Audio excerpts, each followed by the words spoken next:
Hello guys, my name is Hemlata Sharma and स्वागत है आपका मेरे YouTube channel brief concepts for you पे। तो आज हम दिसंबर 2018 के क्वेश्चन सॉल्व करेंगे। ये इस क्वेश्चन सीरीज़ का पार्ट 5 है। इससे पहले इसके 4 पार्ट आ चुके हैं। अगर आपको देखने हैं तो उनका लिंक मैंने डिस्क्रिप्शन में दे दिया है, आप वहाँ से जाके देख सकते हैं। तो आज हम 20 क्वेश्चन सॉल्व करेंगे। तो स्टार्ट करते हैं। निम्नलिखित में से किस चिंतक ने सर्वप्रथम महाशक्ति या सुपर पावर शब्द का यूज़ किया था? हंस जे मार्गेंथाउ ने, या विलियम फॉक्स ने, या E.H. कार ने, या रॉबर्ट कॉक्स ने? तो इसका सही आंसर है विलियम फॉक्स। नेक्स्ट क्वेश्चन,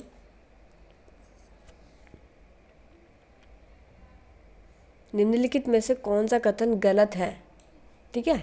आदर्शवादी उपागम में नैतिक मूल्यों की भूमिका पर बल दिया जाता है, ये सही।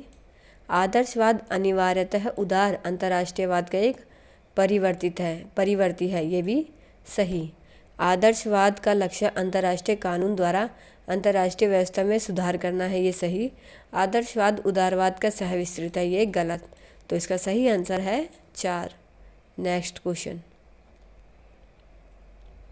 Question number 132। निम्नलिखित घटनाक्रम को टाइम के ऑर्डर के अकॉर्डिंग सेट करना है।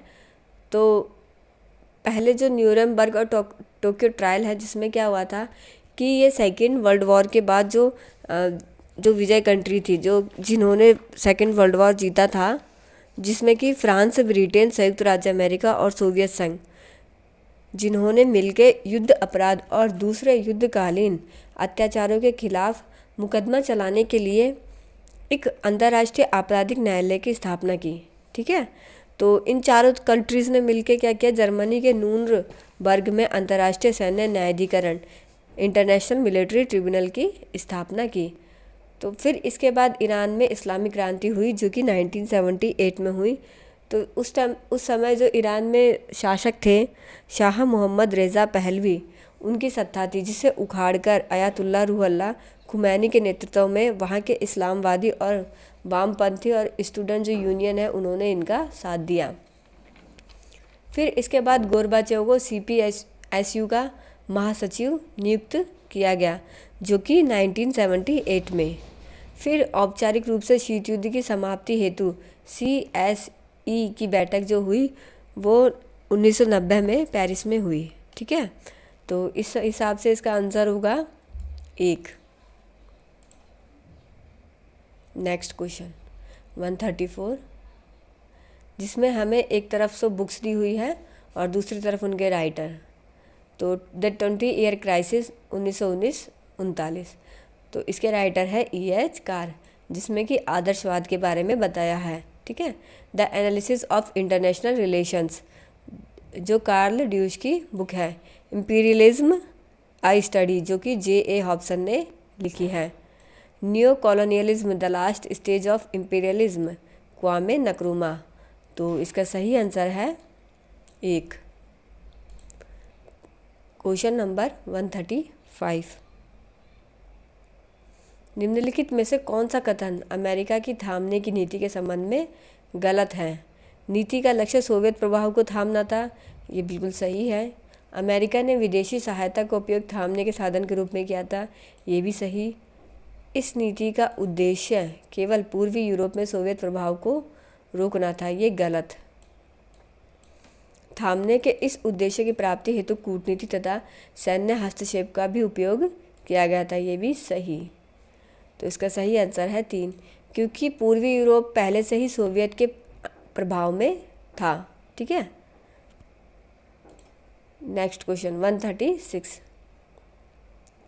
यह किसका कथन है कि किसी सिद्धांत पर विचार किसी ऐसे पूर्व चिंतित दुर्बोध सिद्धांत अथवा अवधारणा के आधार पर नहीं करना चाहिए जिसका वास्तविकता से कोई भी रिलेशन ना हो, और इसका पर्पस किसी सामूहिक दृश्य घटना में व्यवस्था कायम रखना तथा उसे अर्थ प्रदान करना है? E.H. कार ने, या हंस जे मार्गेंथाउ ने, या स्टीफन क्रासनर ने, या केनिथ वॉल्टर्स ने?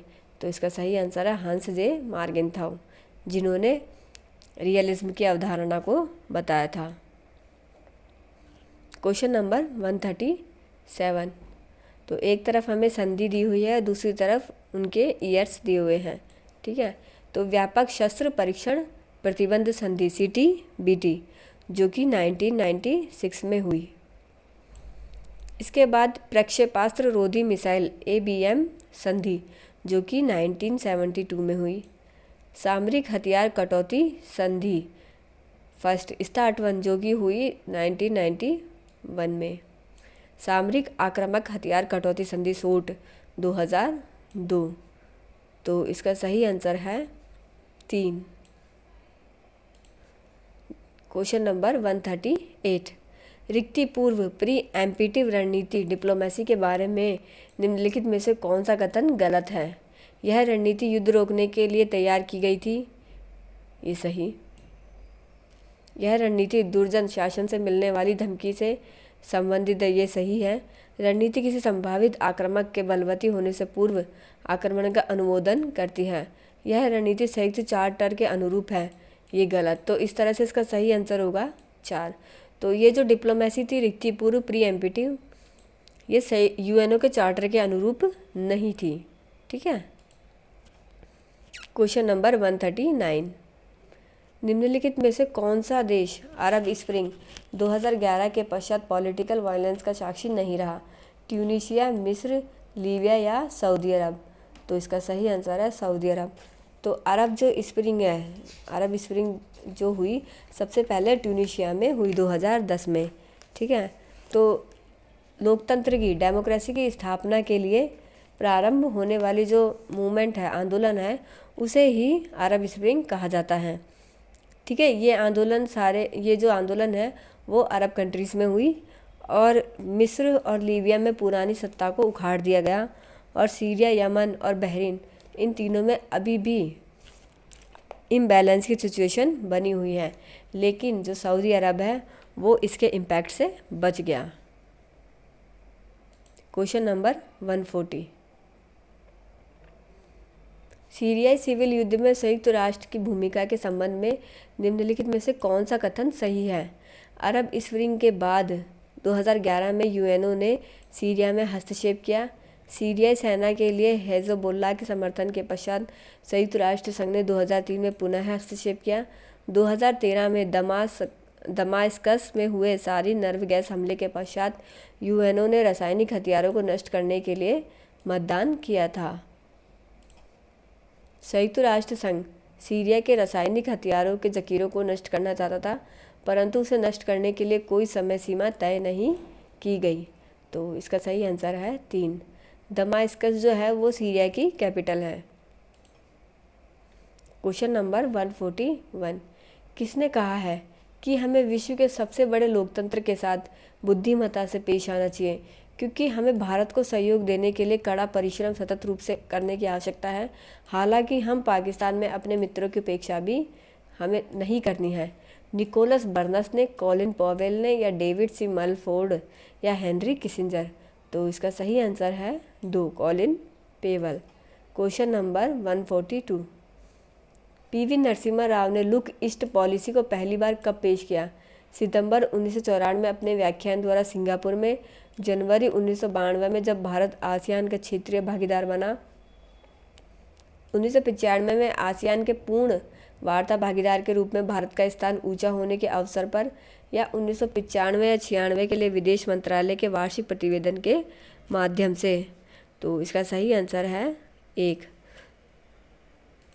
तो लुक ईस्ट जो पॉलिसी है वो PV नरसिम्हा राव के समय में लाई गई थी, जिसमें कि आसियान कंट्री के साथ साथ जो जापान है, दक्षिण कोरिया है और ऑस्ट्रेलिया, न्यूजीलैंड, इन सभी कंट्रीज़ के साथ साथ जो इकोनॉमिक रिलेशन है उनको मजबूत बनाने पर बल दिया गया था। क्वेश्चन नंबर 143, निम्नलिखित में से किसने स्वरक्षा अधिकारों के परिवर्तन, क्षति के लिए मुआवजा मांगने तथा गलत करने वालों को दंड देने को न्यायोचित युद्ध का कारण माना है? M कौसेकेनिमी, हुगो ग्रेशियस, सीग्रे या JG स्टार्क? तो इसका सही आंसर है हुगो ग्रोशियस। क्वेश्चन नंबर 144, 1998 में पोखरण में भारत के परमाणु विस्फोट के पश्चात निम्नलिखित में से कौन कौन सी रिएक्शंस हुए, प्रतिक्रिया हुई? ठीक है, अमेरिका ने भारत और पाकिस्तान दोनों पर परमाणु परीक्षणों की भत्सना की, ये सही। यूएनओ की सुरक्षा परिषद ने परमाणु विस्फोटों की बत्सरना करते हुए संकल्प पारित किया, ये सही। अमेरिका और उसके सामरिक सहयोगियों ने भारत पर आर्थिक प्रतिबंध लगाए, ये भी सही। अमेरिका के दबाव के बाद भारत अप्रसार संधि पर हस्ताक्षर करने के लिए सहमत हुआ, ये गलत। तो इसका सही आंसर है 3। क्वेश्चन नंबर 145, निम्नलिखित में से कौन सा 2000 में संयुक्त राष्ट्र महासभा द्वारा अनुमोदित सहस्राब्दी विकास लक्ष्यों का भाग नहीं था? अत्यधिक गरीबी और भूख का उन्मूलन, सार्वभौमिक प्राथमिक शिक्षा की प्राप्ति, या विकासात्मक सहायता के लिए समृद्ध राष्ट्र द्वारा सकल घरेलू उत्पाद के 2% भाग का योगदान, या फिर पर्यावरणीय संपोषणीयता सुनिश्चित करना? तो इसका सही आंसर है 3। क्वेश्चन नंबर 146, निम्नलिखित में से किस प्राइम मिनिस्टर ने विशुद्ध गुटनिरपेक्षता के विचार को प्रतिपादित किया? मोरारजी देसाई ने, जवाहरलाल नेहरू, लाल बहादुर शास्त्री, या इंद्र कुमार गुजराल? तो इसका सही आंसर है मोरारजी देसाई ने विशुद्ध गुटनिरपेक्षता के विचार को प्रतिपादित किया। क्वेश्चन नंबर 147, जनवरी 2002 में निम्नलिखित में से किन कंट्रीज़ को अमेरिकन राष्ट्रपति द्वारा दुष्टता की दूरी के रूप में वर्णित किया गया था? ईरान, लीबिया, उत्तरी कोरिया, ईरान, इराक, उत्तरी कोरिया, अफगानिस्तान, सीरिया, या फिर सीरिया, ईरान, इराक? तो इसका सही आंसर है 2, उत्तरी Korea, Iran, Iraq. Question number 148, Bharat पर पोखरण सेकंड के उपरांत लगाए गए प्रतिबंधों को अमेरिका ने कब हटाया? अक्टूबर 2001 में 9/11 के हमले के बाद, मार्च 2003 में अमेरिका द्वारा किए गए इराक हमले के समय, जनवरी 2005 में बुश के दूसरे कार्यकाल के प्रारंभ की पूर्व संध्या पर, या 60वीं संयुक्त राष्ट्र महासभा की बैठक के दौरान, सितंबर 2005 में? तो इसका सही आंसर है 1। तो भारत ने पोखरण में 1998 में सेकंड बार न्यूक्लियर टेस्ट किया था। तो उसके बाद अमेरिका ने इंडिया पर कुछ प्रतिबंध लगाए थे, तो उन्हें अमेरिका ने अक्टूबर 2001 में जब अमेरिका पे हमला हुआ उसके बाद इसे हटा लिया। ठीक है। क्वेश्चन नंबर 149, सद्दाम हुसैन के शासनकाल के दौरान परमाणु हथियारों का पता लगाने के लिए इराक के स्थानों की जांच करने के लिए बनाई गई संयुक्त राष्ट्र समिति का सभापति कौन था? MJ मिलर, हंस ब्लिक्स, मोहम्मद महाथिर, या फिर M बुआजिज? तो इसका सही आंसर है हंस ब्लिक्स। लास्ट क्वेश्चन, निम्नलिखित में से कौन सा कथन गलत है? प्रथम विश्व युद्ध के संतराश के पश्चात उदारवादी अंतर्राष्ट्रीयवादियों ने युद्ध को समाप्त करने का प्रयास किया, या उनका विचार था कि आत्मनिर्णय तथा राज्य का दर्जा प्रदान करने की अनुमति नहीं दी जा सकती?